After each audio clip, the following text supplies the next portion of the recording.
Bom dia, queridos irmãos. Graça e paz a todos. Nós vamos começar as festividades, não é verdade? Começamos hoje, primeiro domingo de Advento, Natal. E eu queria convidar você para abrir a sua Bíblia num livro lá do Antigo Testamento, que aparentemente não fala nada sobre Natal. E na verdade não fala mesmo. Mas eu quero tirar algumas lições que são importantes para nós. Então, se você puder, abra a sua Bíblia em Daniel. Livro do profeta Daniel, capítulo de número 1. E nós leremos na belíssima voz tiagônica de William Bonner, do versículo de número 3 até o versículo de número 17. Daniel, capítulo 1, versículos 3 a 17. Agora eu vou ter que falar com uma voz assim de narrador de rádio à meia-noite. Daniel, capítulo 1, queridos, do versículo 3 até o versículo de número 17, a palavra do Senhor nos diz assim: Depois o rei ordenou a Aspenaz, chefe dos seus eunucos, que trouxesse alguns dos filhos de Israel, tanto da linhagem real como dos nobres, jovens sem nenhum defeito, de boa aparência, sábios, instruídos, versados no conhecimento, e que fossem competentes para servirem no palácio real, e que Aspenaz lhes ensinasse a cultura e a língua dos caldeus. O rei determinou que eles recebessem uma alimentação diária tirada das finas iguarias da mesa real e do vinho que ele bebia. Os jovens deveriam ser educados ao longo de 3 anos e, ao final desse período, passariam a servir o rei. Entre eles se achavam Daniel, Ananias, Misael e Azarias, que eram da tribo de Judá.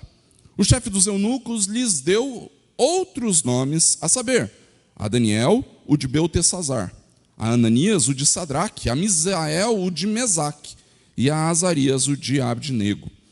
Daniel resolveu não se contaminar com as finas iguarias do rei, nem com o vinho que ele bebia. Por isso, pediu ao chefe dos eunucos que lhe permitisse não se contaminar. E Deus concedeu a Daniel misericórdia e compreensão da parte do chefe dos eunucos. Porém, o chefe dos eunucos disse a Daniel: Eu tenho medo do meu senhor, o rei, que determinou o que vocês devem comer e beber. E se ele perceber que o rosto de vocês está mais abatido do que o rosto dos outros jovens da mesma idade, se isto viesse a acontecer, vocês poriam a minha cabeça em perigo diante do rei. Então Daniel foi falar com o cozinheiro-chefe, a quem o chefe dos eunucos havia encarregado de cuidar de Daniel, Ananias, Misael e Azarias. Daniel disse a ele: Por favor, faça uma experiência com estes seus servos durante 10 dias. Dê-nos legumes para comer e água para beber. Depois, compare a nossa aparência com a dos jovens que comem das finas iguarias do rei. Dependendo do que enxergar, o Senhor decidirá o que fazer com estes seus servos. O cozinheiro-chefe concordou e fez a experiência durante 10 dias. No fim dos 10 dias, a aparência dos 4 jovens era melhor e eles estavam mais robustos do que todos os jovens que comiam das finas iguarias do rei. Com isso, o cozinheiro-chefe tirou deles as finas iguarias e o vinho que deviam beber e lhes dava legumes. Ora, a estes 4 jovens Deus deu o conhecimento e a inteligência em toda a cultura e sabedoria, mas a Daniel deu inteligência para interpretar todo tipo de visões e sonhos. Vamos orar? Deus bendito, nós louvamos o teu nome, nós te adoramos e te agradecemos pela tua palavra, te agradecemos pelo dia de hoje. Deus, louvado seja o seu nome pelas nossas vidas, pelo que o Senhor tem feito nas nossas vidas, por toda a providência que o Senhor tem encaminhado e demonstrado para cada um de nós. Nós pedimos, Deus, que o Senhor fale conosco nessa manhã, que através da tua graça, do teu poder e da ação do teu Espírito, nós possamos sair daqui edificados, não pelo que eu tenho para dizer, mas pela tua palavra. Clamamos para que o Senhor nos ensine, para que o Senhor nos exorte, de acordo com a sua santa vontade. Nós te agradecemos por isso e é o que nós te pedimos em nome de Jesus. Amém. Irmãos, o texto você já conhece. Esse texto era para ser pregado na semana passada, mas pela providência de Deus, eu e o pastor Tiago fizemos um bem bolado aqui, nós trocamos no dia, e foi realmente providencial, você já vai saber por quê. Mas esse texto você de fato já conhece. Nada que eu trouxer aqui, e é possível que alguns irmãos até saibam esse texto em hebraico, né? Algumas coisas do gênero, mas não é a intenção que nós olhemos para esse texto para tentar encontrar novas lições, mas sim para encontrarmos aquilo que já é praxe, aquilo que já é apenas uma memória do nosso coração. Nós sabemos do que o texto fala.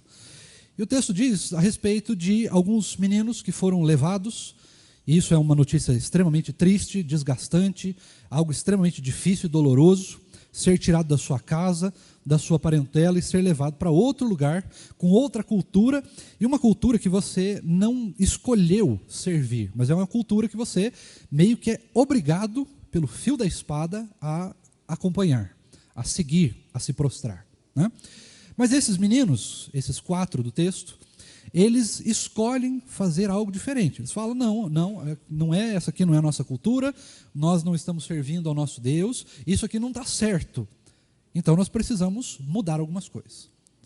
E é bem verdade, irmãos, que eu e você sabemos que quando nós passamos por certas dificuldades na vida, por problemas diversos, por situações que nós não conseguimos resolver, é nesse momento que nós temos algumas possibilidades maiores de conseguir pensar melhor, de conseguir refletir melhor, de conseguir colocar em prática planos e ideias que numa situação normal nós meio que não conseguiríamos. Certamente você já deve ter passado por isso e em algum momento você passou por alguma dificuldade, por algum problema, alguma coisa que você não conseguia resolver. E aí então você começa a orar desesperadamente, você começa a ter ideias que você nunca teve, você começa a fazer coisas que você nunca faria, por causa de um momento de dificuldade. E esses meninos foram extremamente corajosos. Mas as lições que eles nos ensinam, e eu queria compartilhar apenas 3 nessa manhã, são importantes não apenas para o Natal, mas são importantes para todos os momentos da nossa vida. Para tudo aquilo que nós vivemos, essas 3 lições, elas têm que fazer parte do que nós estamos fazendo, seja no momento bom, ou seja no momento mais complicado, mais adverso. E a primeira lição que nós aprendemos com eles, é que a adversidade, os problemas da vida, as situações que nós vivemos, sejam elas quais forem, do grau que elas forem, nós entendemos, irmãos, que em primeiro lugar, essas situações nos fazem aumentar a nossa sensibilidade espiritual. Nos fazem ficar mais próximos de Deus. Nos fazem pensar de maneira diferente. Mas, acima de tudo, as situações, elas precisam nos tornar espiritualmente mais fortes, mais valentes, mais corajosos, mais dedicados naquilo que a gente faz. Esses meninos tomaram, por causa dessa sensibilidade, um ato de coragem. No caso deles foi isso, no nosso caso pode ser muito diferente. Talvez você precise estudar mais, talvez você precise se cuidar mais, talvez você precise cuidar mais de alguém, talvez você precise fazer mais de algo e menos de outra coisa. Cada um de nós vai ter propriedades diferentes daquilo que Deus está fazendo. Mas acontece, irmãos, que nós precisamos todos os dias aumentar a nossa sensibilidade espiritual. E essa não é a primeira vez que os irmãos vão lembrar que eu falo sobre essa sensibilidade espiritual. E aqui eu não estou falando nada no sentido dos nossos irmãos mais carismáticos, de dons, de vivências espirituais mais intensas. Eu não falo disso. Eu falo do dia a dia mesmo. É orar com mais intensidade, com mais profundidade, é conseguir se abrir mais numa oração, é conseguir abrir a Bíblia por livre e espontânea vontade e se deleitar com aquilo que Deus fala. É ter prazer de vir à igreja na quarta-feira de noite, quando você está cansado, e mesmo assim Deus te renova as forças e você ainda assim vem. É você não ter predisposições para servir ao Senhor e de repente você, não, eu preciso fazer mais, preciso fazer alguma coisa. E de repente você vai se encaminhando e quando você vê, você já está fazendo alguma coisa diferente que você não fazia antes, que você nem sabia que podia fazer. E é claro que aqueles meninos tomaram uma decisão arriscadíssima ao ponto de levar não só eles, mas as pessoas que estavam em volta deles à morte. E mesmo assim, eles continuaram, perseveraram. entenderam que a sensibilidade a Deus levava a algo diferente, e muitas vezes, por falta de sensibilidade ao Senhor, nós caímos em pecados, nós nos afastamos de Deus, nós nos afastamos das pessoas da igreja, nós nos afastamos da própria igreja, nos afastamos da palavra, nos afastamos da oração, e nós vamos deixando as coisas passarem, e muitas vezes, quando nos damos conta, nós estamos vivendo muito semelhante ao mundo, sem que a gente perceba, natural, porque nós simplesmente não estamos trabalhando a nossa sensibilidade ao Senhor. Mas em segundo lugar, esses meninos também nos ensinam sobre criatividade, mas não a criatividade humana, porque deixa eu te perguntar um negócio. Vamos dizer que você tem a melhor memória possível, melhor que a minha, inclusive. Você tem os melhores dons que você possa imaginar, tanto os de habilidade física, quanto os dons espirituais mesmo. Imagine, por exemplo, que você tem todas as habilidades assim, no máximo. Você consegue fazer qualquer coisa, não importa o que seja. Se você precisar defender alguém, você não é advogado, mas se você precisar defender alguém, você sabe como fazer. Se alguém cair aqui com um aneurisma, Deus me livre, você sabe operar a pessoa sem anestesia, sem nada. Imagine que você consegue fazer tudo, tudo. E nós nos sentimos assim, não é verdade? O tempo todo, principalmente quando nós somos mais jovens, nós nos sentimos assim, ultrapoderosos, capazes de fazer qualquer coisa. Mas deixa eu te perguntar, mesmo que você tenha todas as habilidades, você sabe mais ou menos do que Deus? Menos, né? Isso é basicamente óbvio. Quando nós passamos por situações, irmãos, isso precisa ativar a nossa criatividade. Mas sabe o que é criatividade? A criatividade humana, ela é sempre no sentido de que eu preciso achar uma forma de resolver as coisas. Não precisa. Não precisa. Você precisa contar com a criatividade de Deus. Quem melhor do que Deus para resolver um problema? Quem melhor do que Deus para operar um milagre? Quem melhor do que o Senhor para mudar uma situação? Mais ainda, quem melhor que o Espírito Santo para conseguir convencer alguém de alguma coisa? Na verdade, só Ele pode, né? A gente tenta, mas só Ele pode. E nós precisamos aprender que nos momentos difíceis, ou mesmo nos fáceis, nós temos um péssimo hábito. Um péssimo hábito. Porque quando aparece alguma coisa para fazer, a gente sabe o que tem que fazer. E isso nos afasta de Deus. Você ouviu falar que as melhores pessoas para se relacionar com Deus são as pessoas mais ignorantes possível? Aquelas que não sabem de nada. Porque daí ela fala assim, eu não sei de nada, então o que eu vou fazer? Vou orar. Vou orar. Eu não sei de nada, Deus sabe, então eu vou orar. Melhor. Mas nós não. Nós queremos tomar a rédea. Aconteceu um problema no casamento. Não, isso aqui eu tenho que ler o livro tal, e daí eu vou para a classe bíblica dos casais, e daí eu vou para não sei aonde, e daí eu falo com não sei quem, e daí eu faço isso, eu faço aquilo, e a pessoa vai inventando um monte de possibilidades. E às vezes são possibilidades até muito boas. Não estou falando que são ruins, são até muito boas. Às vezes podem até ajudar. Mas a verdade, queridos, é que o certo, quando aparece uma situação na nossa vida, seja ela qual for, nós precisamos contar com a criatividade de Deus, de quem permitiu que aquela situação acontecesse e quem tem a resposta melhor para a gente sair daquela situação. Só que nós somos tão teimosos, e desculpa a expressão, mas nós somos tão arrogantes, tão prepotentes, que nós chegamos numa situação e falamos, isso aqui eu sei resolver, pode, deixa para o pai aqui que o pai resolve. Quando na verdade a nossa situação sempre é falar, pera, calma gente, vamos orar primeiro, vamos ver o que Deus fala, vamos ver qual é o plano de Deus para resolver essa situação, vamos tentar descobrir o que Deus fala sobre isso, calma, depois a gente tenta agir. Assim, no pior dos casos, se Deus não falar nada, a gente tenta fazer alguma coisa, o que é impossível, porque Deus sempre fala, mesmo que seja espere, né? Ou o silêncio de Deus, que é a mesma coisa que espere. Mas a verdade, queridos, é que nós precisamos aprender a contar com a criatividade de Deus para resolver as coisas, para atender as nossas demandas, para atender as nossas situações. mesmo que a gente saiba como fazer, não custa nada você parar um pouquinho antes e falar: peraí, vamos orar primeiro, deixa eu orar primeiro, deixa eu falar com Deus primeiro, deixa eu ver qual é a ideia de Deus sobre isso primeiro, depois eu tento a minha. Sabe como? A gente precisa fazer isso, queridos. Precisamos aprender a fazer isso. E eles fizeram. Eles tiveram uma ideia diferente.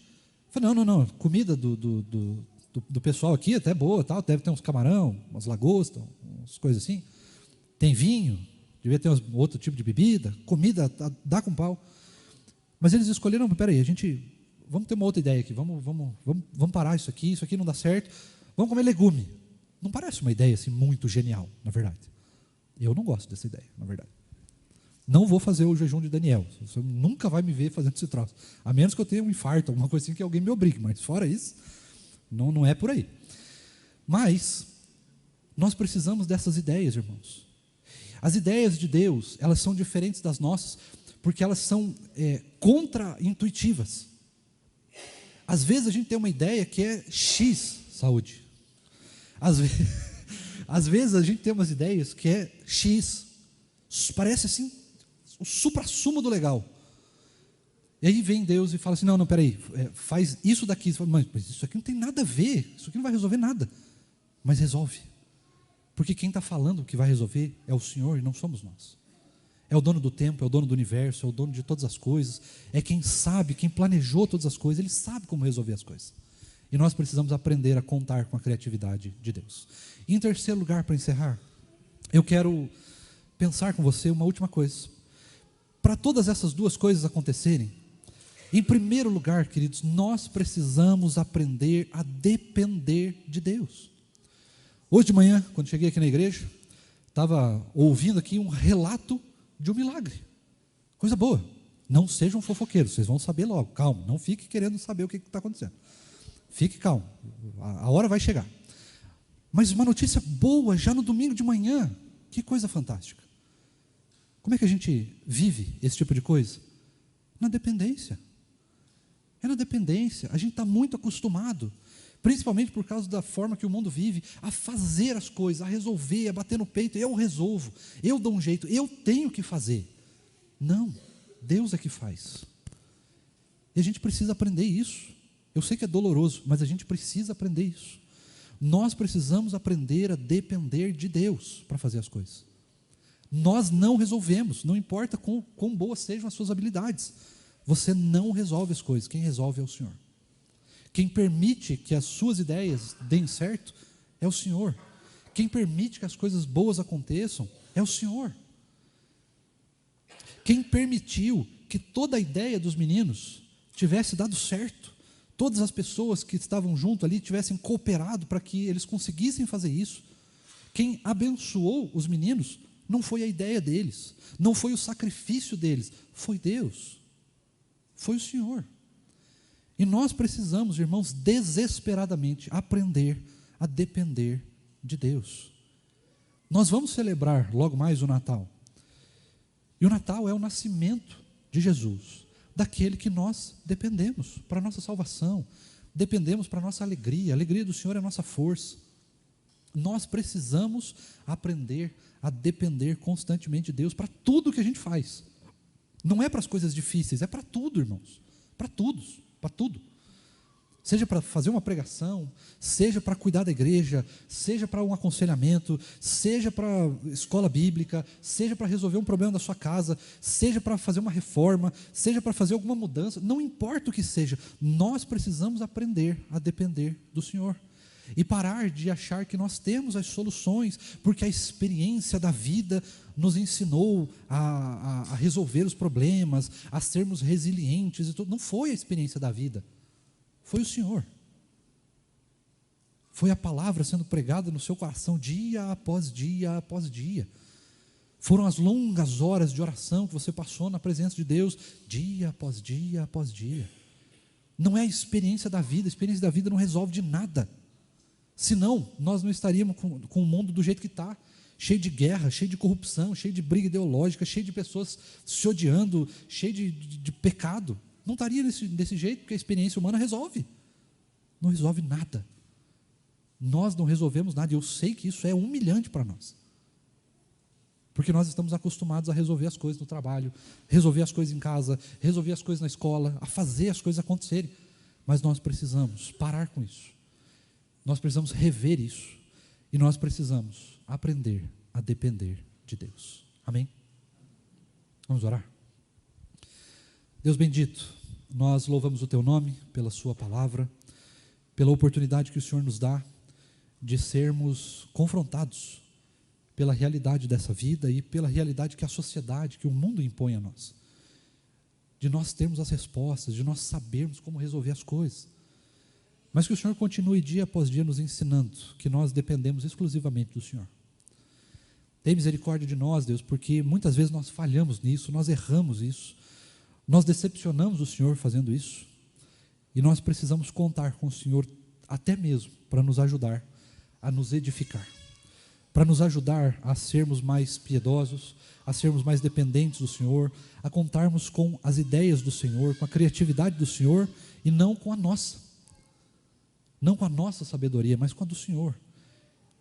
E nós precisamos aumentar, Deus, a sensibilidade de contar, de querer, de desejar contar com o Senhor. Tem misericórdia de nós. Nos ajuda nesse processo que é muito difícil para nós. Continua falando conosco, continua nos ensinando, continua abrindo as portas do